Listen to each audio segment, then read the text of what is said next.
So, welcome to St Paul's in St Albans. Welcome to our church gardens. This is where we're sitting now, is the Garden of Rest, where people's ashes are buried. But this is only a small part of our garden. About 10 years ago, when part of the church was redeveloped, we redeveloped a lot of the church gardens. If you think of the narrow border at the far end of the car park in front of the church wall on Blandford Road, we planted that in the February 10 years ago with plants that were very welcoming to wildlife, birds and insects, so full of berries, full of flowers that the insects loved, and we never needed to water, and they require minimum maintenance. So, how environmentally sustainable do you think our gardens are? I think they're very sustainable because we have such a wide variety of trees and shrubs and other plants as well.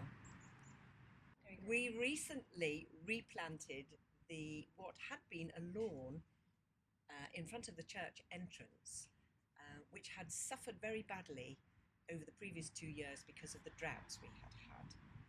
We decided we were going to use the no-dig method by covering the lawn area with cardboard, from which we had stripped off all the sticky tape, and then we used our own compost to cover that. But around the edge of it, we put a bark footpath so we could access the area. We then started to plant this area from the early spring onwards. So, where do we get our plants from, Chris? Did we have to buy them? We bought a few plants, but an awful lot of the plants that are there we've grown from seed and from cuttings, or we've brought plants from our own gardens.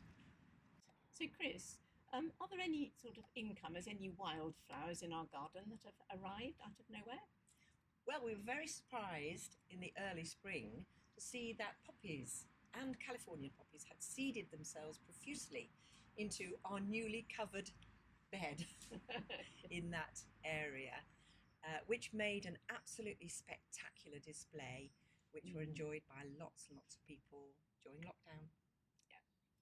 Thank you for seeing around our gardens. We've really enjoyed looking after these gardens, and before us, many other people looked after the gardens and cared for them over the years. We've really enjoyed doing all of the work on the gardens because it's part of our worship of God, who has provided us with such beautiful creation.